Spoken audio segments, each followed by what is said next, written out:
नमस्कार मित्रों, हमारे इस चैनल में आपका स्वागत है। आज की रोचक कहानी पर चर्चा और चिंतन का टॉपिक है बाप बेटी का प्रेम। तो चले शुरू करते हैं। बेटी की विदाई के वक्त क्या आपने बाप को रोते हुए देखा? बाप सबसे आखिरी में चुपके से किसी कोने में जाकर रोता है।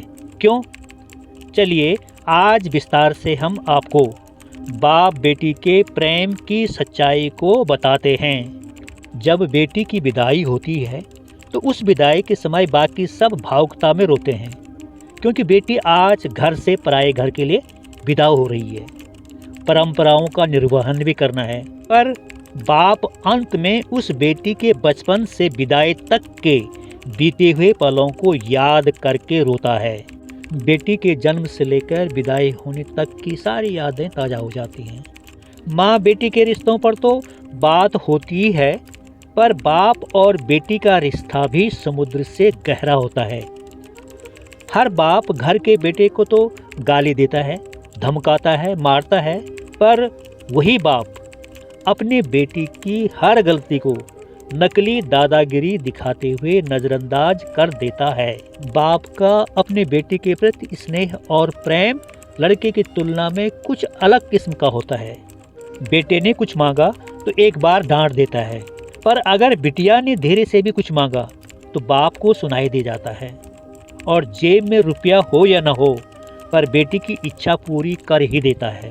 अगर दुनिया उस बाप का सब कुछ लूट ले जाए तो भी वह हार नहीं मानता। पर अपने बेटी के आंखों के आंसू देखकर खुद अगर अंदर से बिखर जाए तो उसी को बाप कहते हैं। एक बाप अपनी बेटी के आंखों में आंसू नहीं देख सकता, और बेटी भी जब घर में रहती है तो उसे हर बात में बाप का घमंड होता है। किसी ने अगर कुछ कह दिया तो बेटी तपाक से बोलती है कि पापा को आने दे, फिर बताती हूँ। बाप के रहते हुए बेटी घर हो या बाहर सीना फुला के चलती है। जब बेटी अपने घर में रहती है तो उस समय माँ के आंचल में होती है, लेकिन बेटी की हिम्मत उसका बाप ही होता है। बेटी की जब शादी में विदाई होती है तो उस समय सबसे मिलकर रोती है, पर जैसे ही विदाई के वक्त कुर्सी समेटते बाप को देखती है तो जाकर झूम जाती है और लिपट जाती है, और ऐसे कस के पकड़ती है अपने बाप को कि जैसे माँ अपने बेटे को पकड़ती है, क्योंकि उस बच्ची को पता है कि ये बाप ही है जिसके दम पर मैंने अपने हर जिद पूरी की थी।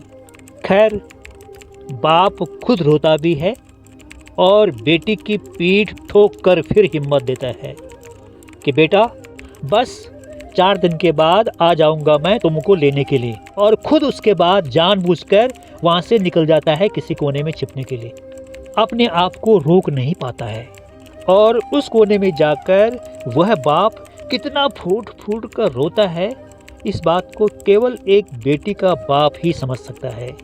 कितना ही कोशिश करने पर वह बाप अपने आप को संभाल नहीं पा रहा है, जैसे कि अपने आप से हार मान चुका हो।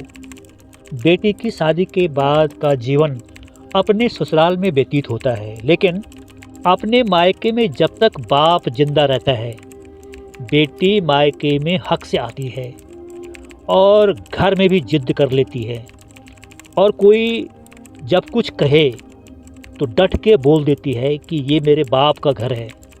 पर जैसे ही बाप मरता है और बाप के मरने के बाद बेटी आती है, तो वह इतनी चीत्कार करके, इतनी चिल्ला करके, जोर जोर करके रोती है कि सारे पड़ोसी, गांव वाले, रिश्तेदार सब समझ जाते हैं कि बेटी आ गई है। और फिर वो बेटी उस दिन अपनी हिम्मत हार जाती है, क्योंकि उस दिन उसका बाप ही नहीं बल्कि उसके बाप के द्वारा प्राप्त उसकी हिम्मत भी हार जाती है। और बाप की मौत के बाद बेटी कभी अपने भाई के घर जिद नहीं करती है, जो मिला खा लिया, जो दिया पहन लिया, क्योंकि जब तक उसका बाप था तब तक सब कुछ उसका था। इस बात को वह अच्छी तरह समझती है और जानती है। बस इस संबंध में सिर्फ इतना ही कहना है कि बाप के लिए बेटी उसकी ज़िंदगी होती है, पर वह कभी भूलता नहीं है। और बेटी के लिए बाप दुनिया की सबसे बड़ी हिम्मत और घमंड होता है, और बाप के रहते हुए बेटी इसका पूरा लाभ उठाती है। उसे किसी का भी डर नहीं होता है। उस बेटी में एक खासियत होती है कि इस बात को वह कभी भी किसी से नहीं भूलती। बस अंत में यही कहना है कि बाप और बेटी का जो प्रेम है वह समुद्र से भी गहरा होता है। आज की कहानी कैसे लगी आपको कमेंट में बताएं। धन्यवाद।